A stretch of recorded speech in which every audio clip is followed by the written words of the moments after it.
नमस्कार दोस्तों, स्वागत है आपका हमारे YouTube चैनल पर जिसका नाम है परीक्षिता एकेडमी। और आज हम बात करेंगे कौटिल्य के अर्थशास्त्र के बारे में। इस टॉपिक पर यह हमारा शॉर्ट वीडियो है जिसमें हम कम समय में आपको ये MPPSC के मेंस के पेपर कवर करवा सकें। तो आप जैसा कि देख रहे हैं कि ये जो टॉपिक है हमारा MPPSC के पेपर सेकेंड के पार्ट ए की यूनिट 4 के अंतर्गत आता है। तो अर्थशास्त्र के बारे में हम सभी वाकिफ है कि चौथी शताब्दी BC में भारत के महान विचारक एवं कूटनीतिज्ञ कहे जाने वाले आचार्य चाणक्य, जिसे हम विष्णुगुप्त और कौटिल्य के नाम से भी जानते हैं, के द्वारा यह लिखा गया है और मौर्यकालीन सामाजिक, राजनीतिक, आर्थिक व सांस्कृतिक विचारों पर आधारित ग्रंथ है। अर्थशास्त्र की रचना की हम बात करें तो ये गद्य पद्य दोनों में लिखा गया है और इसमें 15 अधिकरण, 180 प्रकरण और 150 अध्याय है। तो उसी क्रम में आज हम 15 अधिकरण के बारे में चर्चा करेंगे कि कौटिल्य के जो 15 अधिकरण हैं उसमें जो क्या क्या किस विषय पर लिखा गया है। ये आप जो टॉपिक है हमारा एसे राइटिंग में काफ़ी हेल्पफुल रहेगा। सो फ्रेंड्स, अगर आप भी हमारे इस यूट्यूब चैनल पर नए हैं और MPPSC की तैयारी करना चाहते हैं तो आज ही हमारे चैनल को सब्सक्राइब करें। वीडियो अगर आपको लगता है पसंद आता है तो इसे लाइक शेयर ज़रूर करें। तो चलिए 15 अधिकरणों की हम बात करते हैं। तो ये तो समझ में आ गया, कुल 15 अधिकरण हैं, जिसमें से एक से जो 5 अधिकरण हैं उसमें मौर्यकालीन प्रशासन के आंतरिक प्रशासन के बारे में जानकारी दी गई है। और जो अध्याय 6 है, 6 से 13 तक जो अधिकरण है उसमें राज्य के वैदेशिक संबंधों की चर्चा की गई है। और लास्ट के जो 14वां और 15वां नंबर के अधिकरण है उसमें राज्य के अन्य विषयों पर चर्चा की गई है। तो चलिए इसी क्रम में हम जानते हैं कौटिल्य के अर्थशास्त्र के 15 अधिकरणों का क्विक रिवीजन। चलिए, तो आ चुका है 15 अधिकरण, जैसा कि क्लियरली दिख रहा है।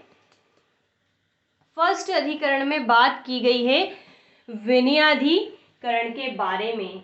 इसमें राजा के जीवन और व्यवहार का सामान्य वर्णन किया गया है कि राजा को किस प्रकार होना चाहिए, उसे किस प्रकार का व्यवहार करना चाहिए, इन सारी बातों के बारे में बताया गया है। दूसरे अधिकरण में लिखा है अन्यत्र प्रचार।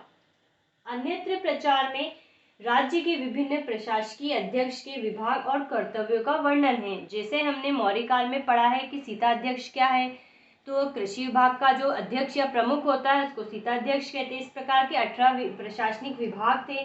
तो दूसरे अध्याय में उसी बात का जो है समावेश है। तीसरे अधिकरण की बात करें, यहाँ पर हमने इस प्रकार से, आपको पता है हम लिखते हैं जब ऊपर की चीज़ों को नीचे नहीं लिखना होता, कम समय होता है तो हम ऐसा कर देते हैं। तो तीसरे अधिकरण की हम बात करें तो इसमें धर्म स्थनीय के बारे में दिया हुआ है, जिसमें अर्थशास्त्र के अनुसार मुकदमों की सुनवाई और निर्णय आदि न्यायिक बातों का समावेश है। किसमें? धर्म स्थनीय में।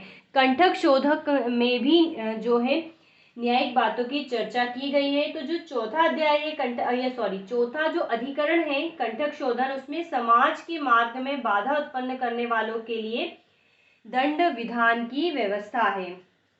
ठीक है, तो दंड विधान की व्यवस्था किसमें है? कंठक शोधन में। पांचवें अधिकरण की हम बात करें तो पांचवा अधिकरण में दे रखा है योग व्रत के बारे में। इसमें राज्य कर्मचारियों के कर्तव्यों का उल्लेख है तथा अराजक भक्तों को दंड देने के नियम हैं। तो ये पहले से 5 अधिकरण हो चुके हैं जिसमें राज्य के आंतरिक प्रशासन की हमें जानकारी मिलती है। अब हम आ जाते हैं छठे अधिकरण में। तो इसमें मंडल योनि इसको कहा जाता है, इसका शीर्षक है, जिसमें शत्रु राष्ट्रों को वश में करने के उपाय बताए गए हैं। जैसा कि कौटिल्य की कूटनीति में है, साम दाम दंड भेद। जब हम विदेश नीति पढ़ेंगे तब वहाँ पर इसका वर्णन बहुत अच्छे से पढ़ेंगे। और मंडल, एक मंडल की कल्पना की है कौटिल्य ने, तो यहाँ वहाँ पर हम उसके बारे में पढ़ते हैं, जिसमें विजिगीषु, मध्यम, उदासीन, अरि वगैरह के बारे में पढ़ा जाता है।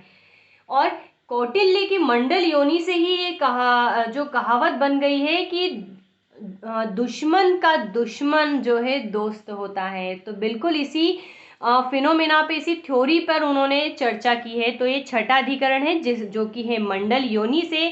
सातवें अधिकरण की हम बात करें तो इसमें षाटगुण में शत्रुओं के प्रतिकार के उपाय बताए गए हैं। आठवें में व्यसनाधिकारक बताए गए, जिसमें राज्य की विपत्तियों के मूल कारण तथा उन्हें दूर करने के उपाय बताए गए हैं। नौवें अधिकरण पे हम आ जाते हैं। तो नौवां अधिकरण है अभियार्त कर्म, जिसमें विजय के लिए प्रशासन में पूर्व विचारणीय विषयों पर प्रकाश डाला गया है। 10वें में बात की गई है सांग्रामिक की, जिसमें विजय के लिए युद्ध संबंधी नियम बताए हैं कौटिल्य ने। ठीक है, 10वें अधिकरण में।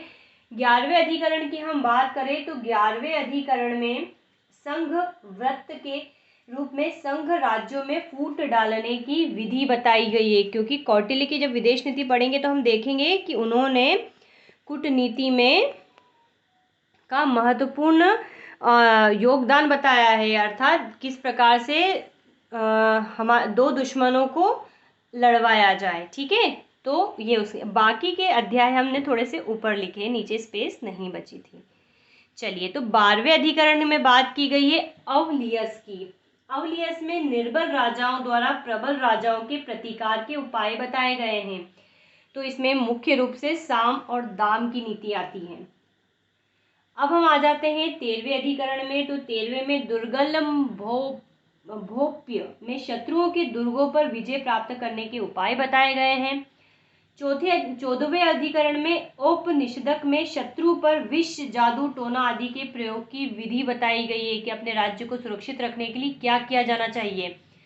तो औपनिषदक में वो वाला फैक्टर आता है। 15वें अधिकरण में अर्थशास्त्र के अर्थ की सामान्य विवेचना की गई है, कंक्लूजन है उसका जनरली। तो ये था हमारा कौटिल्य का अर्थशास्त्र। अगर ऐसे राइटिंग आती है 3 मार्कर में या 5 मार्कर में या 11 मार्कर में, तो आप बेहतर तरीके से लिख सकते हैं। तो ये कीवर्ड्स थे हमारे इस टॉपिक के। होप आपको अच्छे से समझ में आएगा। और अगर हम इसको और भी अगर आप अच्छे से समझना चाहते हैं तो इसका जो है ब्रीफ वीडियो लेकर आएंगे। सो फ्रेंड्स, आपको अगर हमारा ये प्रयास, हमारे टॉपिक या हमारे पढ़ाने का तरीका अच्छा लगा हो तो आप कमेंट सेक्शन में जाके कमेंट कर सकते हैं। तो please subscribe our channel, like, share, comment. Have a nice day and thanks for watching.